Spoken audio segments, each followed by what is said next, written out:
ጭምር እንዲገዛ አርሶ አደሩ አይነት ነገር እዳ አለበት ወይ ምን አገበቅ በቃ ካልፈለገ ቢተውስ? ምክንያቱም ላያምንበት ይችላል መሳሪያውን ወይም ደግሞ መግዛት አይፈልግም። እናንተ መጣያና ገዢ ስላጣችሁ ወደ አርሶ አደር የምታሸጋግሩበት በእንደዚህ አይነት መልክ ከሆነ ከቀድሞ አስገዳጁ ሜቴክ በምን ትለያላችሁ? በጭራሽ ቀድሞ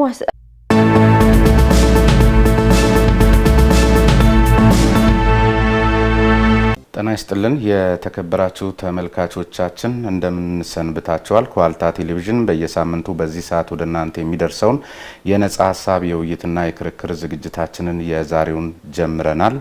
የዛሬው እንግዳይ የቀድሞ ሜቴክ ወይም ደግሞ አሁን በአዲስ መልክ የተደራጀው የኢትዮ ኢንጂነሪንግ ግሩፕ ዋና ስራ አስፈጻሚ ኢንጂነር ህይወት ሙሲሳ ናቸው። ጥሬን ተቀብለው ለአድማጭ ለተመልካቾቻችን ለሚነሱ ጥያቄዎች ሀሳቦች ምላሽ ለመስጠት እንደዚሁም መሰረታዊ በሆኑ አዲስ አደረጃጀቶች ላይ ያላቸውን ሀሳብ ሊያካፍሉን እዚህ ድረስ ስለተገኙ ከልብ በተመልካቾች ስም አመሰግናለሁ። ስሜነህ ባይፈርስ ነኝ። አብራችሁን እንድትቆዩ አሁንም በአክብሮት ጋብዛለሁ።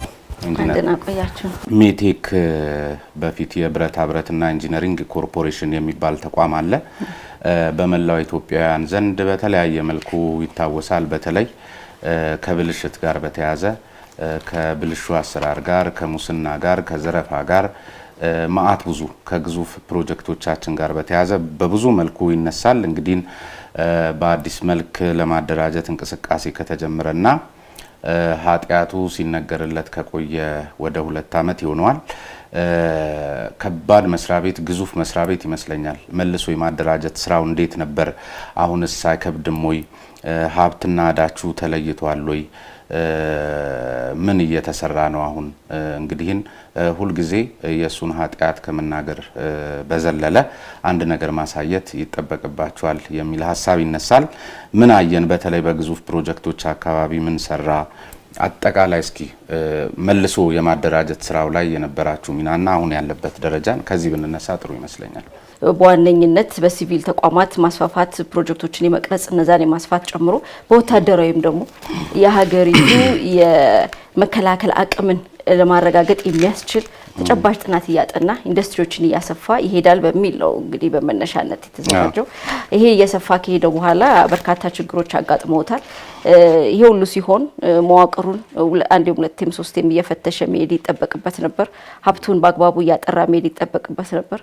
የሚገባቸው ፕሮጀክቶች ላይ አዋጭነታቸውን እያየ አቅም እየተፈተሸ በአግባቡ በተጠና ሁኔታ መሄድ ይጠበቅ ነበር። ይሄ ሁሉ ባለመሆኑ እንግዲህ እንደታሰበለት የሀገራችን የመከላከያ ዘርፍ በቴክኖሎጂ መደገፍ በተለይ የደርግ ዘመን ተጀምሮ የነበሩትን አቅሞች ቢያንስ እነሱን ወይም እነሱን ዱፕሊኬት 2-3 እጥፍ ሊያሳድግ በሚገባ ደረጃ መሄድ ሲገባው አሁን በምናየው ደረጃ ላይ ነው ያለው። እሱ ማለት በተለይ የዚህ የወታደራዊ ጉዳዮቹ ማስፈራሪያ ከለላ ሆነውት እንዳሻው ሲፈነጭበት የነበረ ተቋም ነው። ከኦዲት ዘርፉም ጋር በተያያዘ አትንኩኝ ባይ የነበረ መስሪያ ቤት መሆኑ ይታወቃል። ከዚያ እሱን ከለላ አድርጎ እንግዲህ የዘረፋ መስሪያ ቤት ነበር ብሎ መጠቅለል ይቻላል። በርከት ያሉ ዶክመንተሪዎችም እዚህ ተሰርተው ተመልክተን ነበርና አሁን ምንድነው ከዛ የሚለያችሁ? እስኪ እናንተ እንዴት አይነት ናችሁ? አሁን እየመራችሁት ያላችሁትም ውስጥ ያሉትም ምን አይነት ናቸው? እንግዲህ አንደኛ ሰራተኛው ሌብነትን ከለመደ አመራር ጋር ወይም ደግሞ ተወደደም ተጠላ ብቻ በዛ በዘረፋ ሂደት ውስጥ የነበረ አካል ነው። ባይዘርፍ እንኳን ሲያይ ነበር፣ ሲታገል አልነበረም። እሱ ተይዞ ነው አሁን ወደ ስራ የተገባው። ስለዚህ አንዳንዶቻችሁ ደግሞ አዳዲሶች ናቸው። ምናልባትም አመራር ውስጥም ከነዚህ የተረፉ ሌቦችን ይዘው ሊሆን እንደሚችል ገምታለሁ። እርሶም እየሰሩ ያሉት ምን አይነት ነው? አሁን በእርግጥ የሚባለውን ነገር ለዚች ሀገር ሊያተርፍ የሚችል ቁመና ያለው መስሪያ ቤት ነው አሁን ሜቴክ የነበረው መስሪያ ቤት? እንግዲህ ያው የሀገር ሀብት የወጣበት የታሪካችን ውስጥ ያለውን የኢንዱስትሪ ልማት ውስጡ እንደ ታሪክ ይዞ ያለ ነው። እንዳልኩት ባለስላሴ በደርግ አሁንም በኢህአዴግ ዘመንና ከለውጥ ወዲህም ያሉትን ልማቶች በሙሉ በታሪክ ውስጥ የያዘ ነው። ሁሉ ነገር ጥፋት ብቻ አይደለም፣ የውስጡ ኤሌመንቶች አሉት፣ ሀብት አለ። ያንን እንግዲህ አጉልቶ ማውጣት ነው ከኛ የሚጠበቀው። ያለ ማድረግ መንግስት ወሳኝ ነገሮችን ወስኗል። ወሳኝ ጉዳዮች ላይ ውሳኔ ተሰጥቶበታል። አንዱ ከአቅም በላይ የገባበትና ለምዝበራ በጣም አመቺ የተደረገበት የሜጋ ፕሮጀክቶች ናቸው። እነዚህን በአቅሙ ሊሰራቸው እንደማይችል ይታወቃል። ኤቭሪቲንግ የግዢ ፋሲሊቴት ማድረግ ነው። እሱንም በእውቀትና በጥንቃቄ ሊያደርገው አልቻለም። ስለዚህ የሀገር ላይ የሚያደርሰውን ጉዳት ባለበት ማቆም አንዱ ትልቅ ውሳኔ ነበረ። ስለዚህ ከዛ ዲታች አድርገናል። ሁለተኛ ውሳኔ አንተ ከስከው ወታደራዊ ስራውን ሚስጥራዊነት በሚል የሀገር ሚስጥር ነው በሚል እንደዚህ በሚል ከለላ ሆኖ የነበረውን ነገር መነጠል ነው። እሱ ለሁለት ምክንያት ነው። አንዱ ወታደራዊ አቅም እንደ ሀገር ሊገነባ የሚገባውም ሳይገነባ ቀርቷል። ይሄ በጥንቃቄ ሊገነባ ይገባል። ይሄንን ደግሞ መምራት ያለበት የሀገር መከላከያ ሚኒስቴር ነው። ለዚህ ያንን የሚያደራጅ ሜቴክ ለሁለት ነው የተከፈለው። ስለዚህ ወታደራዊን ይዞ ያ ወታደራዊ ኮርፖሬሽኑ ተቋቁሟል። ሁለተኛው የሲቪሉ ነው። ስለዚህ ሲቪሉ ከዚህ በኋላ ያከለላ የለውም ማለት ነው። የሚያመርተው ምርት የተመጠነ ለምን እንደሚሰራ ምን እንደሚሰራ መቼ እንደሚሰራ በአግባቡ የለየ አላማው ሪቫይዝ የተደረገ አደረጃጀቱን ያሻሻለ አዲስ ተቋም ሆኖ ሊደራጅ ነው መንግስት አሳይመንት የሰጠው። ስለዚህ ያንን ለማድረግ መጀመሪያ ችግሮቹ ምን ነበሩ፣ መንስኤዎቹ ምንድናቸው የሚለውን ማጥናት ይጠይቅ ነበር። ይሄ በጣም ዲፕ ሩትድ የሆነ ፕሮብሌም ስለነበረበት ያንዳንዱን ነገር ለማጥናት ኮሚቴ ተቋቁሞ በፋይናንስና በንብረት ጉዳይ ከፍተኛ ብክነት የታየበት ፋይናንስና የንብረት ጉዳይ ነው። እሱን በዝርዝር ማጥናት መነሻ መደረግ ይፈልግ ነበረ። የግብይትና የሽያጭ ስርዓት የሌለው የግብይትና የሽያጭ አካሄድ ይከተል ነበረ። ይሄ መጠናት ነበረበት። የቴክኖሎጂ አቅሙ አንተ አሁን እንደጠቀስከው ዛሬ ስለ ሀገር ልማት አስተዋጽኦ ማድረግ ይችላል የሚለው መመለስ ስለነበረብን ያንንም በትክክል የቴክኖሎጂ አቅሙ የት ነው ያለው የተቋም አሁን ከተስፋፋው የፕራይቬት ሴክተር ጋር ዓለም ከደረሰችበት ጋር የቱ ጋር ነው ያለው የትስ መሄድ ይችላል ምን ማድረግ ይችላል የሚለውንም በአግባቡ ማጥናት ይጠይቅ ነበር። ለዚህን በትክክል የሪፎርም ፕሮግራሞች የሪፎርም መነሻ ሀሳቦች ጥናት ተደርጎ በሱ ላይ ተከታታይ ስራዎች የሪፎርም ፕሮግራሞች ወጥተው ተከታታይ ስራዎች ተሰርተው ነው ዛሬ ድጋሚ መንግስት ይሄ ተቋም በአዲስ እንዲደራጅ እያደረገው ያለው። ይሄ ሲሆን ያው ሪፎርም አንዱ ባህሪው እንትን አይደለም ኮምፕሊትሊ አፍርሰህ አትነሳም። ያለህን ሀብት ያለህን እውቀት ያለህን እምቅ ሀብት ትይዛለህ። የተሳሳተውን ኤሪያ ደግሞ እያረምክ ትሄዳለህ። አሰልቺ ነው፣ አድካሚ ነው።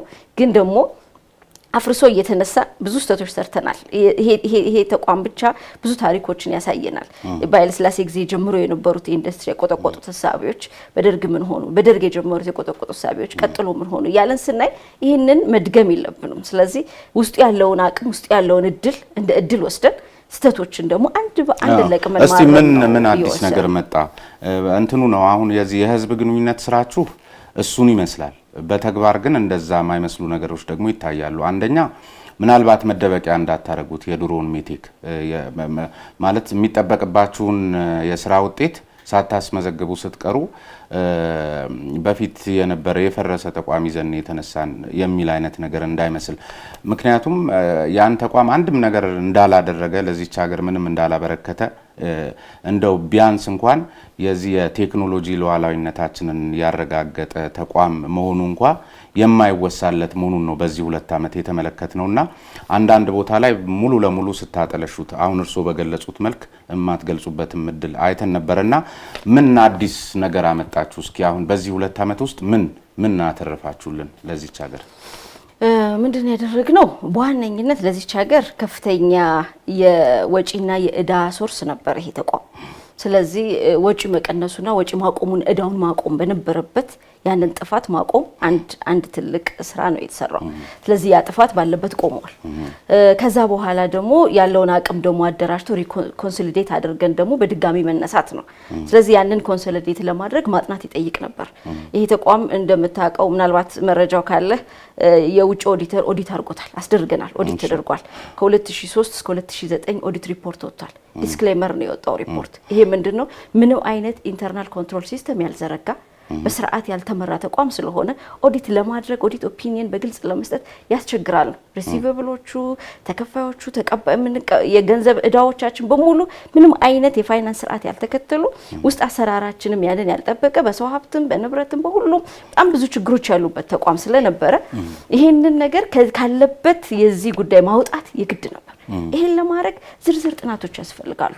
ሀብቱን ለምሳሌ እንዳልኩ 40 ቢሊዮን ብር ሀብት አለው ነው የሚለው አለው ወይ ነው። ይሄን ለማድረግ ቫሉዌት መደረግ አለበት። ይሄን የሚሰራው ባለሙያ ነው። በትንሹ በተለያየ የሀገሪቱ ክፍል ሀብት ያለው ተቋም ይሄንን ኢንዱስትሪ በጥንቃቄ የህዝብን ሀብት መለየት ቀጥሎ ለሚወሰነው ውሳኔ መሰረት ነው። ይሄንን በእውቀት መስራት አለብን። አንድ ነገር ስህተት ነው ከተባለ በኋላ ቀጥሎ ያለውን እርምጃ ለመውሰድ የስህተቱን መጠንና አይነት መለየት ይግድ። ስለዚህ ገና አሁን ወደ እርምጃ አልገባችሁም፣ የመለየት የማጥናት ስራ ላይ ናችሁ? እሱ አልቋል። ምክንያቱም ብዙዎች ሲያነሱ ምንድነው ከሚያነሷቸው ጉዳዮች አንዱ እንደው ቢያንስ ለጥናት የማይፈልጉ ጉዳዮች አሉ። ዝም ብሎ የሀገር ሀብት የተያዘባቸው ስንት የዚህ የቴክኖሎጂ ሽግግርን ሊያስፋፉ የሚችሉ ተቋማት ኢንቨስትመንቶች ቦታ አጥተው ዛሬም ጭምር እየተንገላቱ በየከንቲባ ጽህፈት ቤቱ እየተንገላቱ በሚገኙበት ሰዓት ላይ ሜቴክ ዛሬ ምናምን ዓመትም ወስዶት የነበረውና አሁን በእናንተ ስር ያለ ማአት ታጥሮ የተቀመጠ የተዝረከረከ ንብረት አንዱ እንደውም ትልቁ ተልእኮ የየተቋሙ በኢትዮ ኢንጂነሪንግ ግሩፕ ስር ያሉ አጠቃላይ የተዝረከረኩ ንብረቶችን ሁሉ መሰብሰብ ትልቅ ስራ እንደነበረ ተጠቅሶ ነበርና እሱን እንኳን በተባለው ልክ ጥናት ሳይጠይቅ መስራት በሚቻል አግባብ አልተሰራም። በየሜዳው ነው አሁንም ንብረቱም ወዳርቆ ያለው ተይዞም ያለው የሚልም ትችት ሲነሳ ይሰማል ሁሌ። ይሄንን ያው ሁሉም ነገር ተጠናቋል ለማለት አልችልም፣ ግን መሰረታዊ በሆነ ግን ስራዎች ተሰርተዋል። አንዱ አሁን ኢሚዲየትሊ አነስተኛ ጥገና ተካሂዶባቸው ለ6 ለ7 ለ8 አመት ፀሐይና ብርድ ሲፈራረቅባቸው የነበሩ ሀብቶችን ጠግነን አሻሽለን ለገበያና ለህብረተሰቡ ለኢኮኖሚ ማስገባት አንዱ ስራችን ነበረ። በዚህ ትልቅ ስራዎች ሰርተናል። የመንግስት ተቋማትም ተባብረውናል። አንዱ በኢሪጌሽን ዘርፍ ዛሬ የምናያቸውን በብዙ ፓምፖች በብዙ ሺህ የሚቆጠሩ ፓምፖች አቅርበን ለህብረተሰብ አገልግሎት እንዲውሉ ተደርጓል። ይቻላል ግን ቢሻሻሉ ወደ ስራ መግባት የሚችሉ ማሽኖችና የተለያዩ ተሽከርካሪዎች ናቸው በየሜዳ የወደቁት። ምክንያቱም በሌላ መልክ ደግሞ ሲነገር አጠቃላይ ፎርጂድና ዝም ብሎ በሻገቱ ንብረቶች ወይም ቀለም በተቀቡ የቻይና ድሮ ተገልግለው የተጣሉ ንብረቶች የተሰሩ ተሽከርካሪዎቹም ሁሉም ነገሮቹ በዚህ መልክ ሲተቹ ነበርና እናንተ በምን ደረጃ አሻሽላችሁ ወደ ስራ ታስገቧቸዋላችሁ? ኦሬዲ የከሸፉ ሀብቶች ናቸው ነበር ሲባል የነበረው። የከሸፉ ሀብቶች አሉ። ይሄንን በምን ልግለጽልህ መሰለክ? አለን ከምንለው ስቶክ ውስጥ ከ13 ቢሊዮን ብር በላይ እንዳለን ነው ሀብታችን የሚያሳየው። እኛ ባደረግነው የቴክኒካል ኢቫሉዌሽን ቀጥለን ደግሞ በውጭ ባለሙያ ባደረግነው ጥናት ከዚህ ውስጥ ልናድንና ለቀጣይ ኢኮኖሚ አክቲቭሊ ሊገቡ የሚችሉ ሀብቶቻችን ከ2.6 ቢሊዮን ብር በላይ አይሆኑ። ስለዚህ ቀሪው ሀብት ማለት አንተ በምትለው ደረጃ የተገለጹ ናቸው። አይዘር ስሎ ሙቪንግ ናቸው ወይ ኮምፕሊትሊ ኤክስፓየር አድርገዋል፣ ዳሜጅ አድርገዋል፣ ለሀገር አይጠቅሙም። ከዚህ ውስጥ እንደው በትንሹ ማነሳልክ የኬሚካል ሀብታችን ከ2003 ጀምሮ ምንም አይነት አንዳንዶቹ እንዲያውም የ30 አመት ታሪክ ያላቸው ኬሚካል ሀብት ክምችቶች አሉ። በትንሹ 500 ቶን የሚሆን ዛሬ በጣም ሀገርን ከፍተኛ ወጪ በሚያስወጣ መንገድ ልናስወግደው የምንገደደው የኬሚካል ሀብት እየለየን እያጠራን ወደዛ ደረጃ እያደረስን ነው። በጣም ትንሹ ነው መነግር። ይሄ 30-40 ሚሊዮን ብር በላይ ኮስት ነበራቸው በቫልዩ በቡክ ቫልዩአቸው ማለት ነው። ዛሬ ግን እነሱን ለማስወገድ ምናልባት ከዚህ በላይ ልናወጣ እንችላለን። ስለዚህ ይሄ በትንሹ የለየነው ነው። ያም ሆኖ ደግሞ የተወሰነ ትንሽ ኢምፕሩቭ አድርገን ተጨማሪ ያሁን ያሉትን ቴክኖሎጂዎች ተጠቅመን ወደ ኢኮኖሚ ልንለውጣቸው የምንችላቸውንም ደግሞ በአግባቡ አድርገናል። ከዚህ አንዱ ደግሞ የምንገልጸው የብረት ሀብታችን ነው። ለብረት ስራዎቻችን ኢንፑት የሚሆኑ ፍላት ሺቶች፣ የተለያዩ አንግል አይረኖች፣ የተለያዩ ፓይፖች አሉን። እነዚህን በአግባቡ ለኢንዱስትሪያችን ግብአት እናደርጋቸዋለን። ማሽነሪዎች አሉን። ማሽነሪዎቻችን ኤክስትሪምሊ ምንም አይነት ግልጋሎት የማያደርጉ አሉ፣ ማድረግ የሚችሉት አሉ። ስለዚህ እነዚህን አንድ በአንድ ሶርት ያደረግን አንድ በአንድ አደራጅተን ነው ወደ ኢኮኖሚ መግባት የሚችሉትን ጋራንቲ መስጠት ያለብን። ለዚህ ጋር ጥንቃቄ ይፈልጋል። መሸጥ ስለቻልን ብቻ አንሸጣቸውም። ትራክተሮቻችንን መሸጥ ስለምንችል አንሸጣቸውም። የሚገዛው ሀብቱን አሟጦ የሚጠቀም አርሶ አደር። ለዚህ አርሶ አደር ልትውልለት የምትችለው ቢያንስ ቀጣይ 6-10 አመት ሪላያብል የሆነ ስፔር ፓርት አግኝቶ ሪላያብል ቴክኖሎጂ ተጠቅሞ መጠቀም ሲችል፣ ስለዚህ ይሄንን በጥንቃቄ መለየት ያስፈልገን ነበር። ሰብስታንሻል የሆነው የትራክተር እሱም ላይ ግን ፈልጎ ይገዛል። አሁን በፊት የነበረው ሜቴክ ወታደሮች ስለነበሩ አስፈራርተው ምናምን ጫና ፈጥረው እንደሱ አይነት ነገር ነበረ። አሁንም በተመሳሳይ እናንተ ወደ አርሶ አደሩ ሺ ጊዜ ብታሰማምሩት ሺ ጊዜ ጥቅም ላይ እንዲውል እንኳን ብትሰሩት ፈልጎ ነው መግዛት ያለበትና አንዳንድ ቦታዎች ላይ የሰማነው ነገር ምንድነው በዱቤ ጭምር እንዲገዛ አርሶ አደሩ አይነት ነገር እዳ አለበት ወይ ምን አገበቅ በቃ ካልፈለገ ቢተውስ? ምክንያቱም ላያምንበት ይችላል መሳሪያውን ወይም ደግሞ መግዛት አይፈልግም። እናንተ መጣያና ገዢ ስላጣችሁ ወደ አርሶ አደር የምታሸጋግሩበት በእንደዚህ አይነት መልክ ከሆነ ከቀድሞ አስገዳጁ ሜቴክ በምን ትለያላችሁ? በጭራሽ ቀድሞ አስገዳጅ በነበረ ሁኔታ እንዳልከው ክልሎች ይህንን አሰባስበው ዋስትና ሰጥተው እንዲገዛ ያደርጉት ነበረ። ያኔ የተሸጡ ትራክተሮች ዛሬ ፍጹም አገልግሎት እየሰጡ አይደል፣ በየቦታው ተበትነዋል። እነሱን መሰብሰብ፣ ለነሱ ድጋፍ ማድረግ፣ ያንን እዳና ችግር ወደ መንግስት ከመለየት ጀምሮ ድጋፍ እያደረግን ያለ ነው። ያንን አካሄድ አንሄድም። ከሱ ቀጥሎ ደግሞ አጋር በሚል ያንን ደግሞ ይሄ ዲስትሪቢዩሽን የሚሰሩ ከመንግስት ጋር በግልጽ ጨረታ ያልገቡ ተቋማት ጋርም አብሮ ይሰራ ነበር። እዚህ ውስጥም ከፍተኛ ክፍተት አይተናል። ይሄን በሙሉ ትተናል። ስለዚህ አሁን በፍላጎትና በፈቃድ የሚሰራ ነው። በዋነኝነት እንዲያውም ሰፋፊ የመንግስት የልማት ፕሮግራሞች ላይ ነው አግሬሲቭሊ እየገባን ያለ ነው። ገበሬው ጥሩ የሆነው ነገር ምንድነው? የሜካናይዜሽን ጥቅም አሁን ባለው ሁኔታ እየተረዳ ፍላጎቱ እየጨመረ ነው የመጣው። እንዲያውም ያንን ፍላጎት የሚያረካ አቅም ላይ አይደለንም። አሁን አግሬሲቭሊ ወደ ቀጣይ መሄድ እንደሚጠይቀን ነው እየተረዳን ያለ ነው። በራሳቸው ነው የሚመጡት። 50% በላይ ቆጥቦ ነው የሚመጡት። የብድር አገልግሎት አለን፣ የዱቤ አገልግሎት አለን። ባንኮች በዚህ ጉዳይ እየተሳተፉ ነው ያሉት። በጋራ ኮፋይናንስ እያደረጉ ዋስትና እየሰጧቸው ነው እየመጡ ያሉት። በጭራሽ አስገዳጅ እንትን ውስጥ አልገባልን፣ ልንገባም አንችልም።